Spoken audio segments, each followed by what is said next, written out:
Hello and welcome to my bench. My name is Jerry, but you should know that because hopefully you've been watching my videos.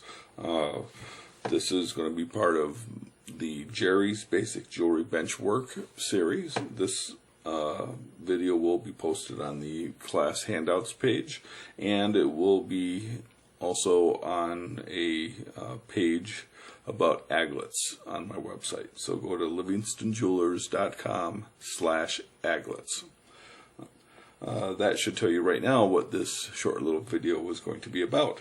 I've been working on researching historical manufacturing techniques for how they used to make aglets, and this video is part of that. It's hard to explain how to do all the work, so I thought I would show you on forming a 14th to 16th century type 1 aglet. If you don't know what I'm talking about, go to my website, though there will be more information there. This is for reenactors, theater people, movie people, whoever needs to make aglets. Okay, now an aglet is the little brass end that you put on a cord. This is the size most people use to help show what I'm doing. I'm making one that's a little bigger, so a little bigger diameter, so you can see what I'm doing. So let's get started. Now, you can do this at home. I would recommend getting like a 4x4. This one's been shaped a few times for various things. But to make a little block to work from at home, a little piece of oak 4x4 with a little groove cut in here for your mandrel to fit in.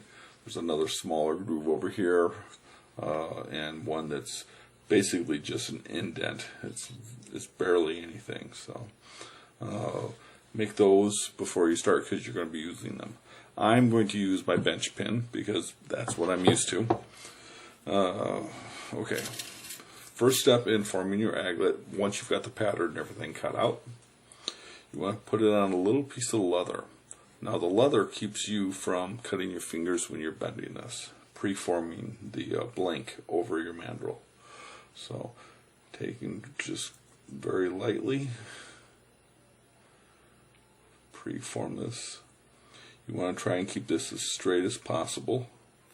You're not trying to do all the work here. You're just trying to get a little bend started. See how that's just barely shaped, and it's really loose. It goes all the way down on the mandrel because it's really loose.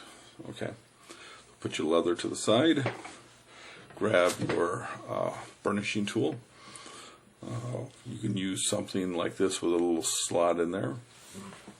There will be instructions on my website on how to make these, by the way, or I might be selling them. I'm not sure which yet. Okay, you want to put your aglet in here, stand it up, and bend over just the tip, okay? You don't want to burnish the whole thing yet. You want to do just the tip. We're just looking at that first, about 1/3 of the aglet, okay? So you just take your burnishing tool, and boom, and then use whichever side works best, and you bend it over.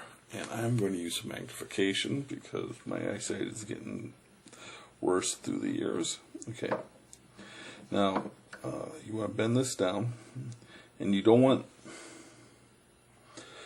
this shoved all the way down the mandrel. You want this up a little bit so it's loose, so you have room for the metal to bend down to the mandrel and come back a little bit, because it's going to want to develop a little work hardening and a little spring. So you want to bend that over. Okay, so you can see it's just the tip. Okay, I'm going to put this over here. If you're ambidextrous, you can probably flip to the other side and do this. I flip over here. So I've got another little slot here, and this is where you have to start thinking. You want this side to bend down to touch that side. And so you have to kind of eyeball where you want this on the mandrel.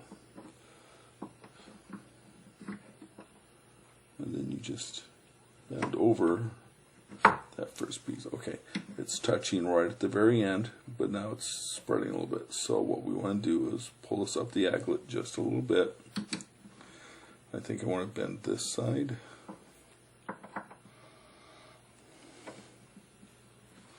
And then we bend this side a little more.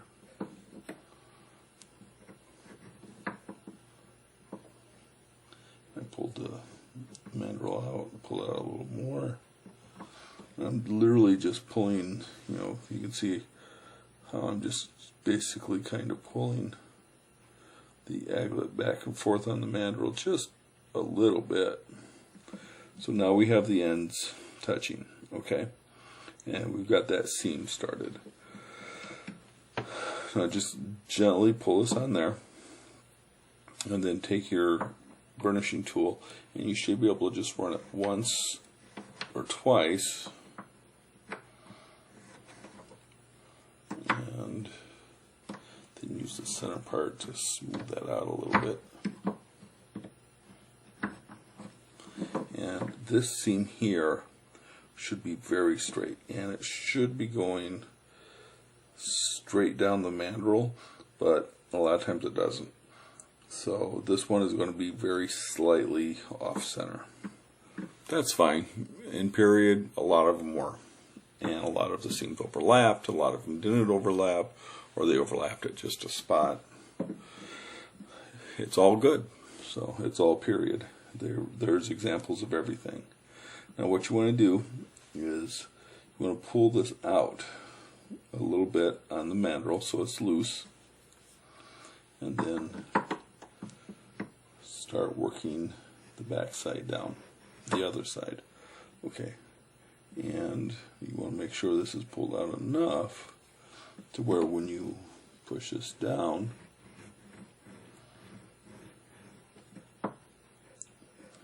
that the top of the mandrel seam is going to start coming together.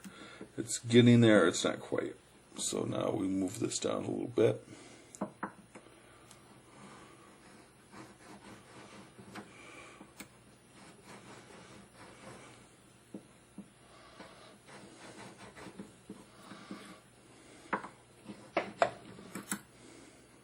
I guess you can roll that way. And then you just kind of burnish this down.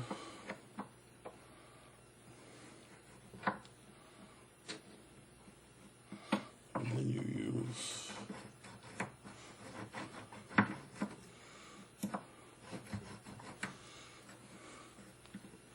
the wide part of your aglet tool. And you just kind of roll this and burnish it as it's rolling, and you want this to be a little loose on the mandrel. And what you end up with is an aglet where the seam is meeting. This one, it turns a little bit from here and goes a little bit this way, very, very little. The seam's almost meeting here. You can just kind of squeeze that together with your finger to get it to finish.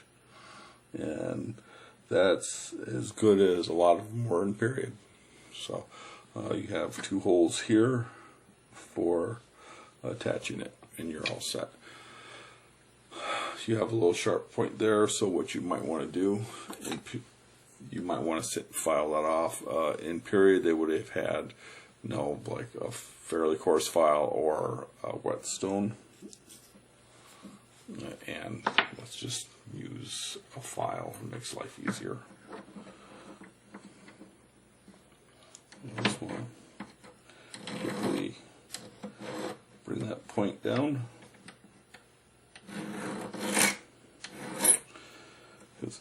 there you go. And now there's no little point sticking up. When your seam is absolutely straight, you're not going to have to worry about those points being uneven. But when the metal twists like that, and it will a lot of times, you're going to end up with a point that's sticking up just a little bit. Don't worry about it. You know, there's, again, lots of period examples, but it can catch on stuff, so you might want to take and just file it off real quick. And there you have it, an aglet. All you have to do is polish it real quick, and you're done. Now, if you're sitting here going, I couldn't see a bloody thing you did. I can't see anything. You know, that doesn't make sense. I didn't see anything. Well, I decided to make one that's a little bigger. So, that's the pattern. If you can't see what I'm doing when I'm forming this one, give it up. You shouldn't be doing this without supervision.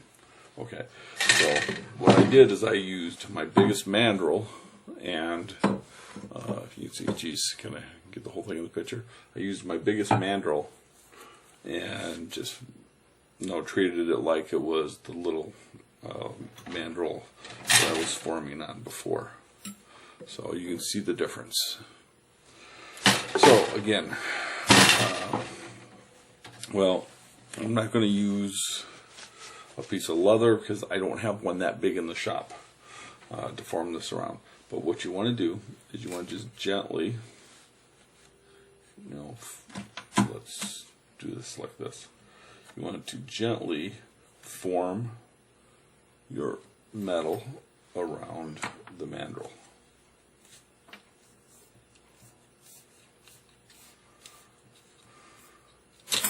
Okay, so you don't want it to be too tight, just kind of loose on there. Okay. Now I'm not sure what I'm going to do here.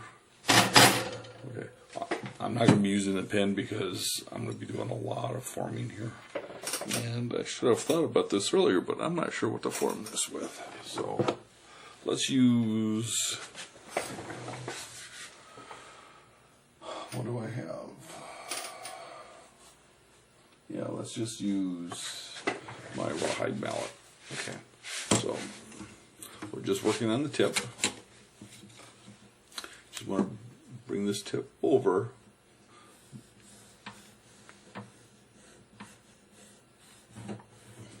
Okay, we're just bringing the tip over, okay? That's all you're doing, just bringing this little bit of the tip over. Okay, and you want to bring this out on the mandrel enough to where this edge here is going to meet this edge here, okay? This is the seam that you're making. These metal edges become the seam.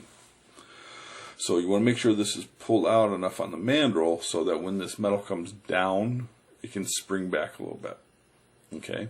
And that's going to allow it to bend a little more to make this circumference, this circle here. So if you have this up really tight, this isn't going to make that distance. So pull this out a little bit and kind of eyeball it. And I've gotten used to these little ones. I think that is about right. So take and bend this down. Ooh, I wasn't even close on eyeballing that. Okay, so let's pull this back here. And like I said, we're just working for that first little piece of the mandrel. Just that first little piece of the mandrel, that first little bit of metal. And well, we're going to cheat a little bit. I guess you can do this with the real ones too. The little ones, they're a lot thinner than this. I think my metal is just, because it's so big, it's just work hardening a little quicker. Okay. Okay, so what you're looking for is something that's similar to this, where the metal is touching on these sides here, fairly close to each other, and where it starts to kind of spread up into here.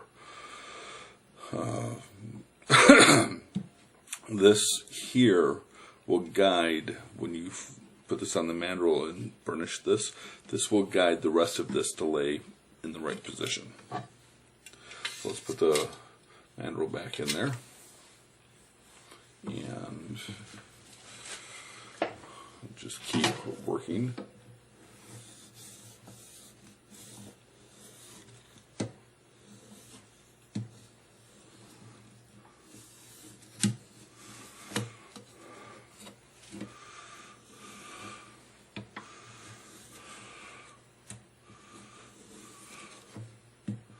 Getting a little wrinkle there, and I'm not sure why. I think it has to do with the fact that I'm using such a large piece of metal. Okay, see how I just kind of stroked that flat? Okay, so, well, our seam is opening a little bit. So what you have now is a seam that's fairly straight. And when you put the mandrel in there, you'll see that this lies pretty much straight up and down on, let's see, get this all in the video. This lies pretty much straight up and down the length of the mandrel. It doesn't corkscrew around. Okay. So now we pull this out a little bit because you want this loose. You don't want this jammed on there tight. Remember, keep this a little loose. And start with the other side.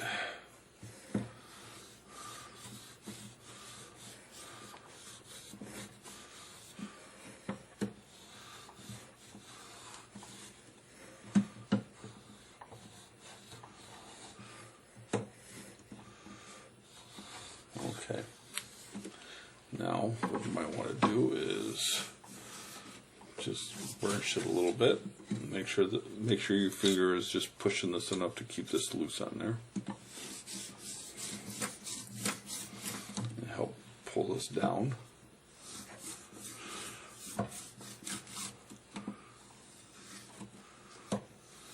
Okay.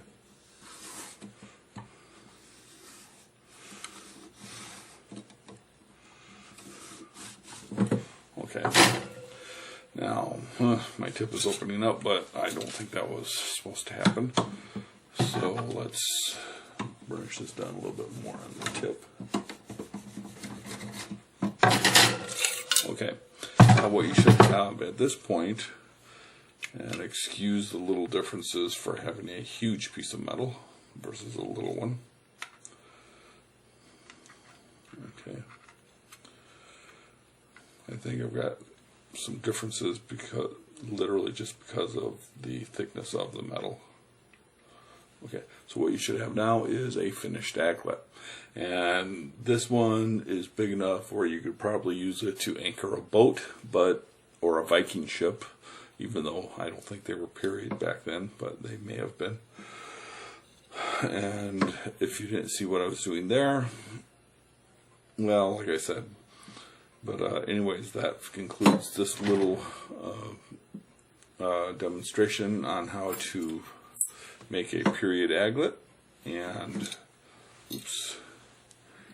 I hope you enjoyed it, and keep watching my videos. And remember, handouts will be on my class page, and this one in particular, go to the webpage that's livingstonjewelers.com/aglets. Thank you very much.